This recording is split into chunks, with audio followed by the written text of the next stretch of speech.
Valerie Lawrence. I'm going to make some miso soup today. Miso is great for any day of the week, but Meatless Mondays comes to mind because today is Meatless Monday. And my granddaughter Caitlin asked me to show her how to make it, so I thought I might as well make it for everybody. So here's some tofu, where we're going to be getting our plant protein from. Some miso paste, which is very handy, lasts a long time in your refrigerator. You can make miso dressings, all kinds of things. We have bok choy, onions, mushrooms, crushed ginger that's in these handy little cubes for the freezer. Have some really authentic looking wakame seaweed. It's very mild and gives you extra protein and some iodine, which is excellent for your thyroid. You have tamari and sriracha for those of you who like it hot. Mushrooms, bok choy, onions are our veggies, but you can use any vegetables that you have on hand. You can put carrots in there, or I have some snap peas too that I might throw in there. And then as a garnish on the top, you could use cilantro or parsley. But I'm going to start with heating up my pan. I'm using one that's a lot bigger than it needs to be. And there's my olive oil. So I'm going to put some olive oil in the bottom. And then I'm going to start with sauteing my onions. I like to cut each thing a little bit different from each other so I get interesting shapes in the bottom. I'm getting rid of just some of that, and I don't know that I would use all of this bok choy, but I might as well.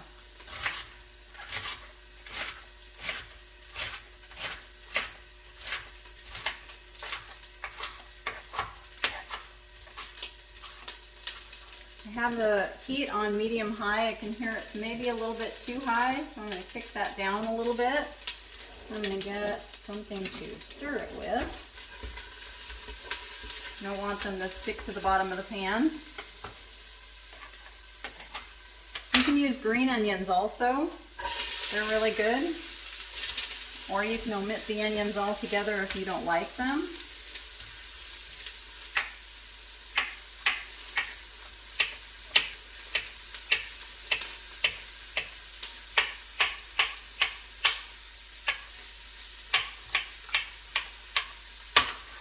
Okay, there's the mushrooms.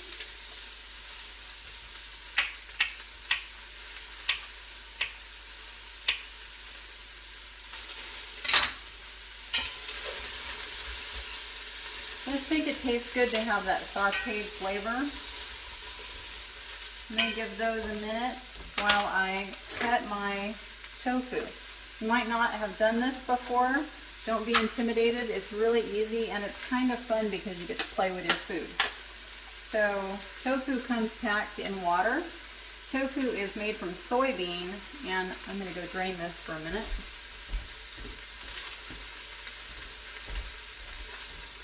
It's a heart-healthy food. It's full of isoflavones, and they just help your body repair anything that needs to be repaired and gives you some good protection.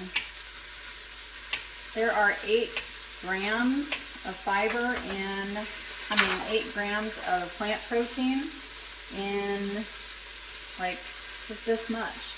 Very, very little. So you can cut these any way it works for you, and in any size that you like.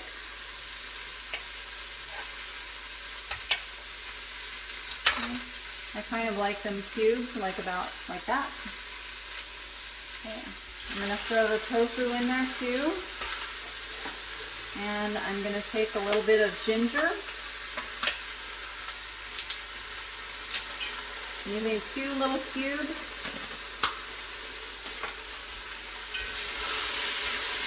I'm going to add some water.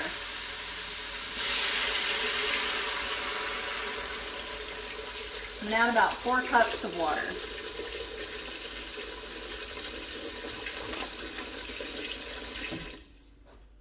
Okay, that's about right. And then you can take the miso and add it directly to the pot if you're going to cook it for a little bit. Otherwise, it can be nice This is hard to open. Can be nice to,